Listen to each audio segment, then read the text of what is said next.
All right, everyone. I hope you all are very well today. I'm able to sneak in a quick reading for you guys. I'm going to be reading from the final chapter from Neil Postman's Amusing Ourselves to Death, Public Discourse in the Age of Show Business. I've read a couple of excerpts on my channel before. I'll see if I can link to those as well. But this last chapter I think is highly relevant, and it's entitled The Huxleyan Warning. And throughout the book, he juxtaposes the worldview between Orwell and Huxley. And this book was written in 1985, to give you some reference here. So we'll just get started here. There are two ways by which the spirit of a culture may be shriveled. In the first, the Orwellian culture becomes a prison. In the second, the Huxleyan culture becomes a burlesque. No one needs to be reminded that our world is now marred by many prison cultures whose structure Orwell described accurately in his parables. If one were to read both 1984 and Animal Farm, and then, for good measure, Arthur Koestler's Darkness at Noon, one would have a fairly precise blueprint of the machinery of thought control as it currently operates in scores of countries and on millions of people. Of course, Orwell was not the first to teach us about the spiritual devastations of tyranny. What is irreplaceable about his work is his insistence that it makes little difference if our wardens are inspired by right or left-wing ideologies. The gates of the prison are equally impenetrable, surveillance equally rigorous, icon worship equally pervasive. What Huxley teaches is that in the age of advanced technology, spiritual devastation is more likely to come from an enemy with a smiling face than from one whose countenance exudes suspicion and hate. In the Huxleyan prophecy, Big Brother does not watch us by his choice. We watch him by ours. There is no need for wardens or gates or ministries of truth. When a population becomes distracted by trivia, when cultural life is redefined as a perpetual round of entertainments, when serious public conversation becomes a form of baby talk, when, in short, a people become an audience and their public business a vaudeville act, then a nation finds itself at risk. Culture death is a clear possibility. In America, Orwell's prophecies are of small relevance, but Huxley's are well underway toward being realized. For America is engaged in the world's most ambitious experiment to accommodate itself to the technological distractions made possible by the electric plug. This is an experiment that began slowly and modestly in the mid-19th century, and has now, in the latter half of the 20th century, reached a perverse maturity in America's consuming love affair with television. As nowhere else in the world, Americans have moved far and fast in bringing to a close the age of the slow-moving printed word, and have granted to television sovereignty over all their institutions. By ushering in the age of television, America has given the world the clearest available glimpse of the Huxleyan future. Just put in internet or social media, specifically platforms like Twitter, Facebook, which are an updated version of this idea of the television. Remember, this was written in 1985. Continuing on. Those who speak about this matter must often raise their voice to a near hysterical pitch, inviting the charge that they are everything from wimps to public nuisances to Jeremiahs. But they do so because what they want others to see appears benign when it is not invisible altogether. An Orwellian world is much easier to recognize and to oppose than a Huxleyan. Everything in our background has prepared us to know and resist a prison when the gates begin to close around us. We are not likely, for example, to be indifferent to the voices of the Sakharovs and the Timmermans and the Wellesley's. We take arms against such a sea of troubles, buttressed by the spirit of Milton, Bacon, Voltaire, Goethe, and Jefferson. But what if there are no cries of anguish to be heard? Who is prepared to take arms against the sea of amusements? To whom do we complain, and when, and in what tone of voice, when serious discourse dissolves into giggles? What is the antidote to a culture's being drained by laughter? I fear that our philosophers have given us no guidance in this matter. Their warnings have customarily been directed against those consciously formulated ideologies that appeal to the worst tendencies in human nature. But what is happening in America is not the design of an articulated ideology. No Mein Kampf or Communist Manifesto announced its coming. It comes as the unintended consequence of a dramatic change in our modes of public conversation.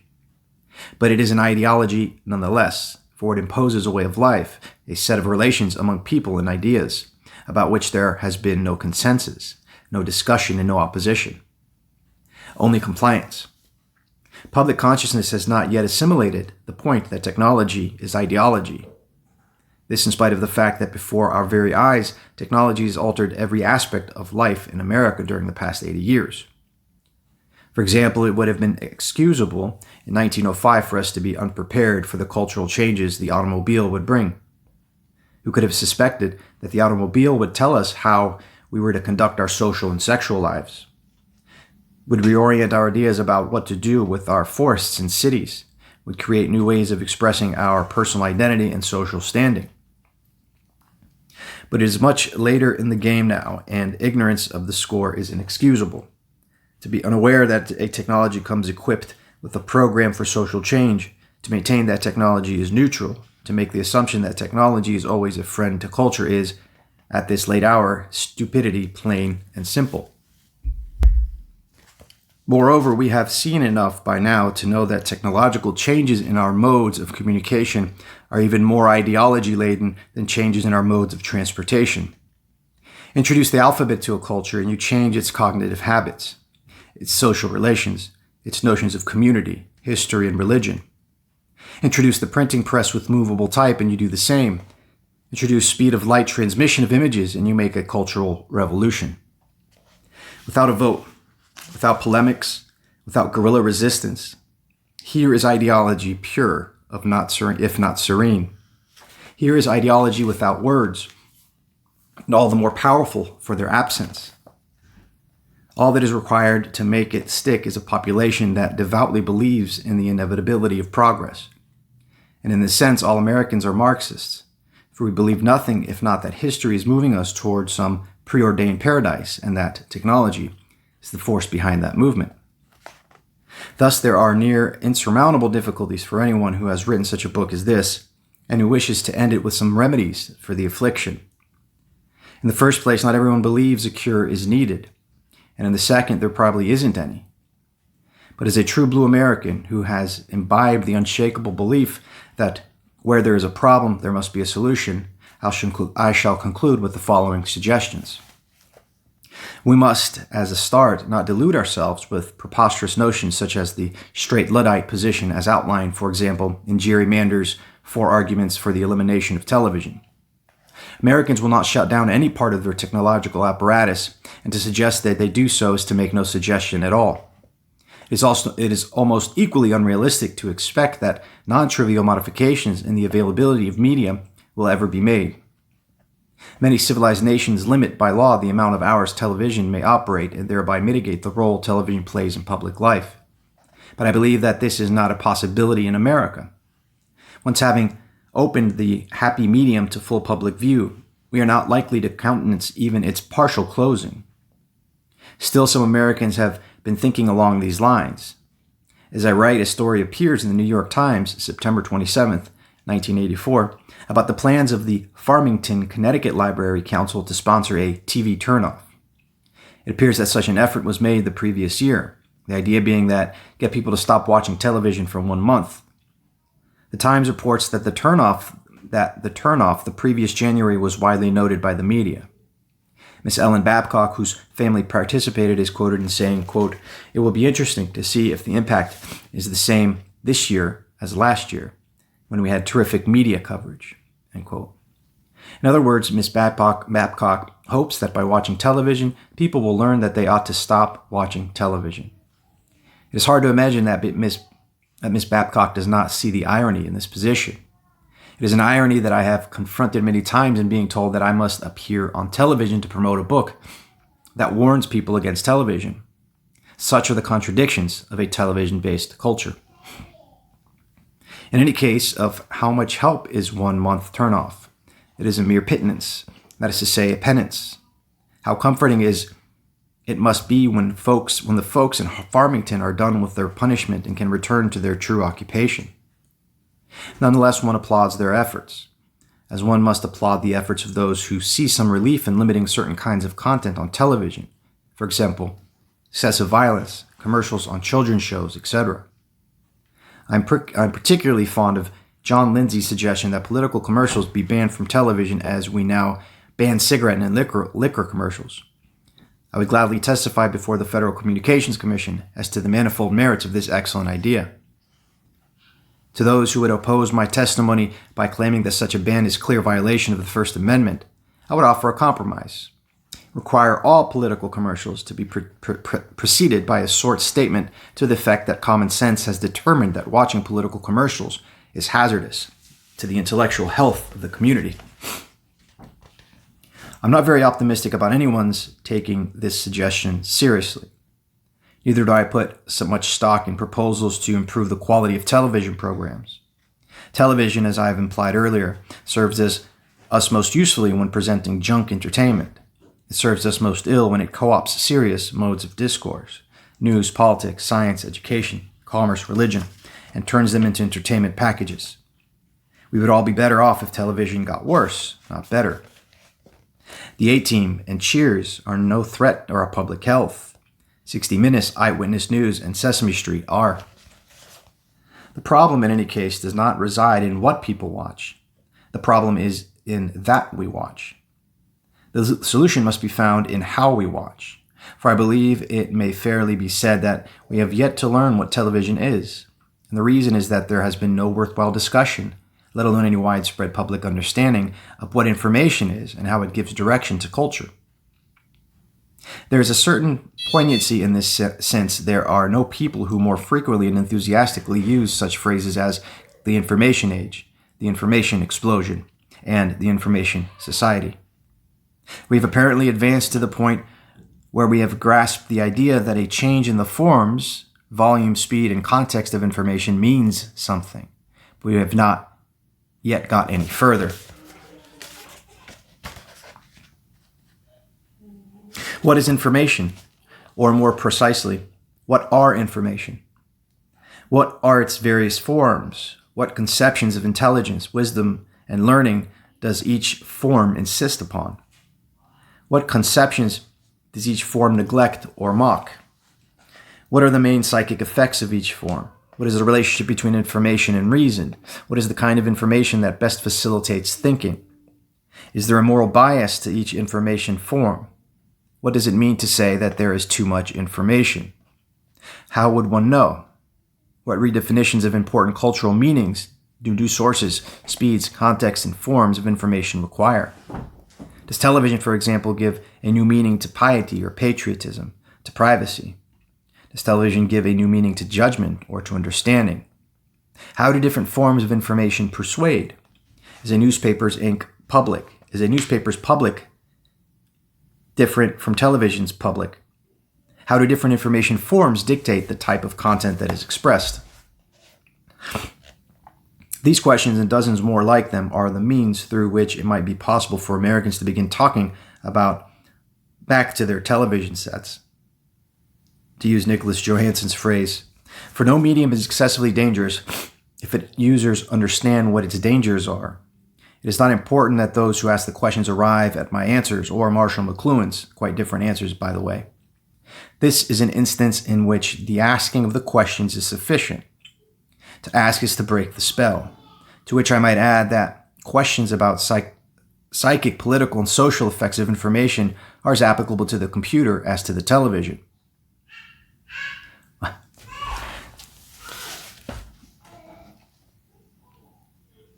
Although I believe the computer to be a vastly overrated technology, I mention it here because clearly Americans have accorded to their customary mindless inattention, which means they will use it as they are told without a whimper.